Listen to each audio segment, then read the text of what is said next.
자, 이번 시간에는 흑평문화사회와 홍산문화사회의 주요한 동물 토템 가운데 곰 토템에 관해서 설명을 드리도록 하겠습니다.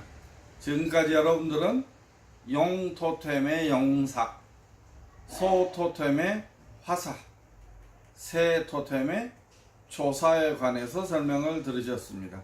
이번 시간에는 곰 토템입니다.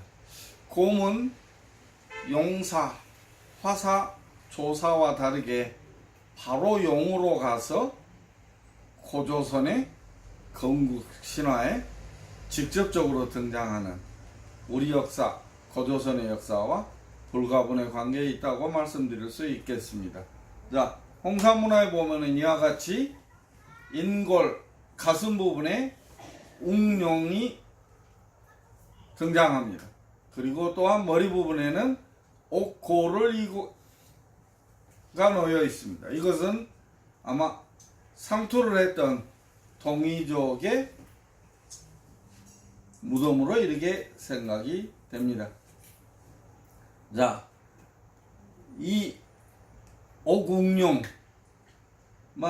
명칭으로는 북경 고궁박물관에서는 옥수형결, 그러니까 짐승형 옥결, 그 다음에 대형박물관 프랑스 김해박물관에서는 옥룡입니다. 용사에서 여러분들이 아셨듯이 설명을 들으셨다시피 C자형 용도 옥룡이고, 그 다음에 옥웅룡, 중국의 일부 학자들이 주장하고 있는 옥저룡 또한 옥룡이라고 불리고 있습니다. 보다 더 정확한 명칭은 앞으로도 더 연구가 진행되면은 규명될 것으로 생각이 됩니다.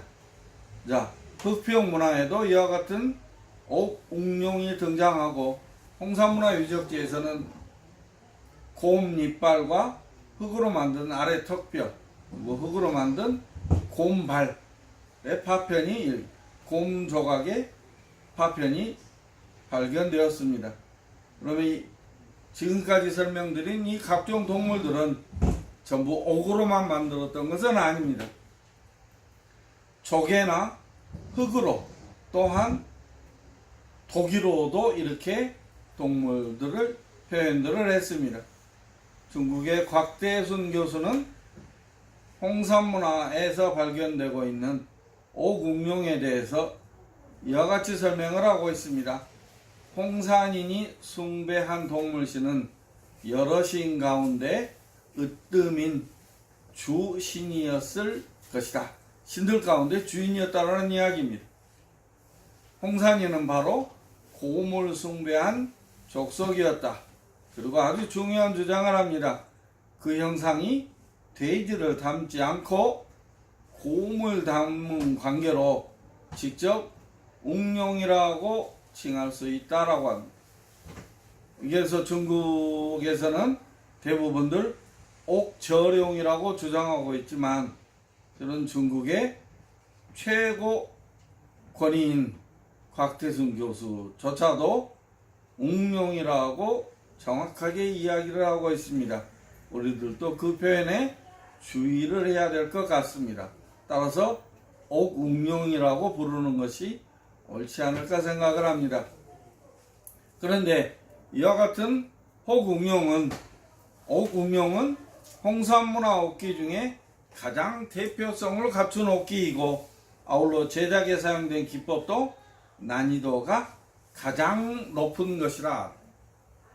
이것은 무엇을 설명하고 있습니까? 홍산문화 옥기 가운데 가장 대표성을 갖춘 옥기는 지금까지는 C자형 옥기, 옥룡이었는데, 그것이 약간 바뀐 것을 여러분들은 알 수 있으실 겁니다. 바뀐 중국사의 배경도 조금은 여러분들이 관심을 가지시기 바랍니다. 그리고 이 옥룡을 제작하는데 제작된 사용 기법이 난이도가 가장 높다라고 하는 것은 무엇을 말할까요? 잠시 원래로 돌아가서 그 기물들을 들여다보기로 하겠습니다.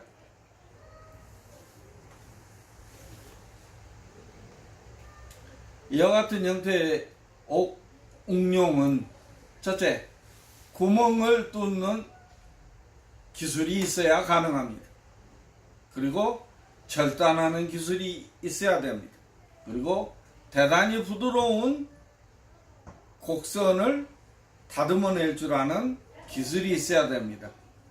단순한 기술이 아니라 전체적으로 그 홍산문화 사회에서 규정되고 있는 통일된 제작 양식을 또한 따를 줄 알고, 그러한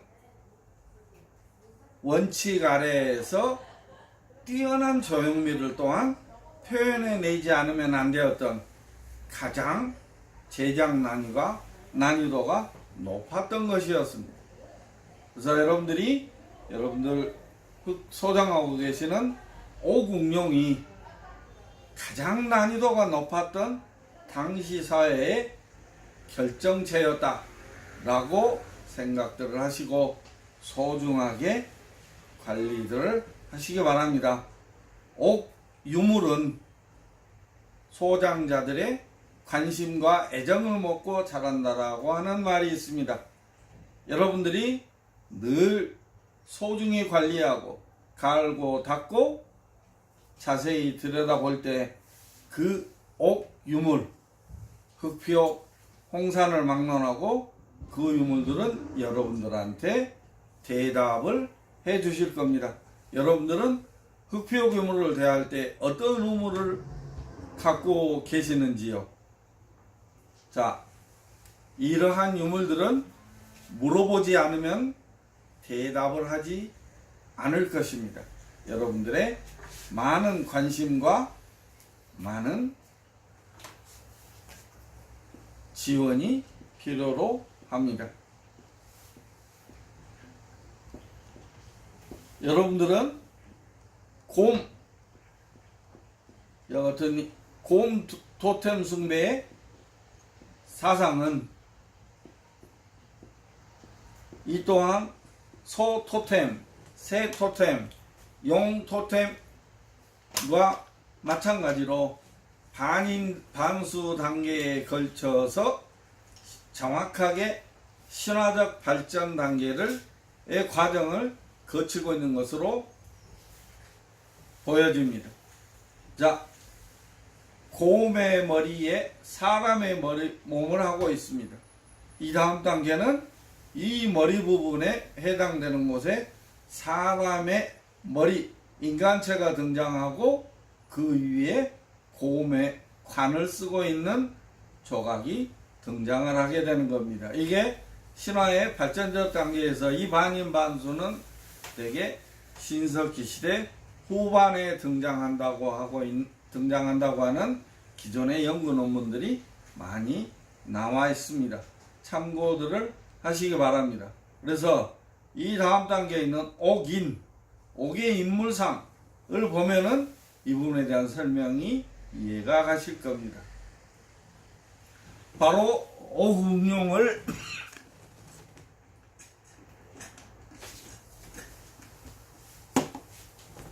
옥웅룡을 머리에 이고 있는 인물상입니다. 더더욱 캠브리지 대학에 소장하고 있는 이 옥웅룡관을 쓰고 있는 이 조각상은 곰 토템 부족의 곰 토템 고대 국가의 지도자를 조각한 것이 아닌가라는 생각이 들 정도입니다. 정면에서 보면은 뿔이 3개 달린 관을 쓴 인물상이지만 위에서 내려다 보면은 바로 곰이 2 주먹을 쥐고 하늘로 향해 있는 것을 알 수 있습니다. 그럼 이것은 명백한 곰 토템 부족의 머리에 옥관을 쓴 지도자이다 라고 이렇게 설명을 드릴 수가 있겠습니다. 이제는 각종 동물 토템들이 반인반수 단계를 거쳐서 인물, 인간 지도자가 등장하는 그런 고대 국가 단계로 들어선 것으로 보여집니다. 그래서 여러분들이 개개인이 개별적으로 갖고 계시는 이러한 흑표 유물은 갖고 있는, 소장하고 있는 사람, 그 가운데서도 또한 애정을 갖고 소중하게 들여다보고 있는 사람만이 뭔가 답을 얻을 수 있고 뭔가 연구를 할 수 있고, 그리고 지금 현재 우리가 이 옥문화와 이 흑표 문화와 무슨 대화를 나눌 것인지, 앞으로 어떤 대화를 나눌 것인지 스스로 판단들이 서실 것입니다. 그래서 우리는 그와 같은 흑표 문화에 대한 이 사회적 관심뿐만 아니라 대한민국 사회에서 이러한 흑표 문화의 역사적 주체, 그 사회적 배경을 밝힐 수 있는 연구가 조직적이고 체계적으로 진행되기를 바라는 마음입니다. 이러한 것을 실현하기 위해서 저희들은 동아시아 옥문화 연구학회를 결성해서 지금 현재 활동 중에 있습니다. 여러분들의 많은 관심과 격려를 바라는 바입니다. 그래서 이러한 옥을 머리에 이고 있는 지도자가, 정치 지도자가 곧 왕이고, 중국의 속담에 나옵니다. 나라가 있으려면 반드시 옥이 있어야 하고 옥이 없으면 나라가 성립되지 않는다라는 그런 이야기입니다. 그래서 옥, 곧 바로 국가의 실체였던 시대가 바로 고대 국가였다라고 말씀드릴 수 있겠습니다. 일본의 지금 현재 일본 국가에서 사용되고 있는 일본 한자에 보면은 사방의 나라 국자에 그 한가운데 부분에 구슬 옥자가 들어가 있음도 또한 우리가 눈여겨 볼 만한 것이기도 합니다. 국토 국가의 정중앙에, 중심에 상징적으로 옥이 들어가 있는 것은 옥문화의 과거 완료형의 단절이 아니라 현재 진행형의 옥문화, 현재 진행의 현대 국가에도 통용되고 있는 옥문화라는 것을 여러분들도 이해해 주시기 바랍니다. 그 옥문화의 시작에 바로 우리의 최초의 민족 국가라고 말씀드릴 수 있는 고조선이 있었고, 더 나아가 고조선 이전의 역사, 고조선 이전의 시대에도 이 옥문화는 존재했었고, 그리고 옥문화의 역사적 주체, 주인공들이 이제는 본격적인 연구를 통해서 밝혀져야 될 시점에 왔다라고 이렇게 생각됩니다. 자, 여기에 새 토템 부족도 마찬가지입니다. 곰 토템 부족과 마찬가지로 이러한 인물상 위에 새 조각들이 올라 있습니다. 여러분들 참 이 새 조각도 자세히 들여다보면은 날개를 접고 앉아있는 자세, 무언가 품고 있는 자세, 날개를 펼치고 있는 자세, 이와 같은 새 조각들은 각각 서로 다른 의미를 갖고 있지 않겠습니까? 중국의 청동기 시대, 그러니까 은나라 시대의 각골문에 보면은 이와 같은 글자가, 아자형 글자가 조정, 부정계. 자, 여기에 보면은 세조자 밑에 이와 같은 부분이 있습니다. 이 부분은 그냥 새가 올라 앉아 있는 재단이 아니고, 제가 본 바로는 문자로 풀어보면은 이게 구슬옥자이다 라는 것입니다. 그러면은 지금까지 통상적으로 받아들여지고 있는 조종 부정이 아니라 조옥종 부정 이와 같은 식으로 나아가야 한다는 것입니다. 그것은 옥이라는 글자의 갑골문의 상형과 실제 옥 목걸이가 이와 같이 생겼기 때문에 충분히 그 조종 부정화가 아니라 조옥종 부정화라는 것입니다. 이것이 이와 같이 문자를 갑골문에 등장하고 있는 이와 같은 것도 제가 이 옥문화를 연구하면서 발견해낸 그야말로 옥문화와 새 토템 부족 간의 관계를 말씀드릴 수 있는 역사적 근거라는 겁니다. 이와 같이 홍산문화에서는 다 별개로 등장했던 인물, 그 다음에 옥고, 옥룡, 옥조, 옥웅룡 등이 흑표형 문화에서는 하나의 옥조각으로 합쳐져서 등장하고 있다는 겁니다. 아마 이와 같은 해석도 제가 세계에서 처음으로 밝히고 있지 않는가 라는 생각이 듭니다. 왜냐하면 이러한 부분에 대한 것은 홍산문화와 흑표형 문화의 선후 관계를 밝히는데 매우 중요한 부분이기 때문에 다시 한번 말씀드리자면은 홍산문화에서는 별개의 조각으로 존재했던 옥고, 인물, 옥조, 옥웅령 등이 흑표형 문화에서는 합체로 된 상태에서 등장을 합니다. 그러면은 이것은 결코 앞선 형태의 옥 유물이 아니라 뒤에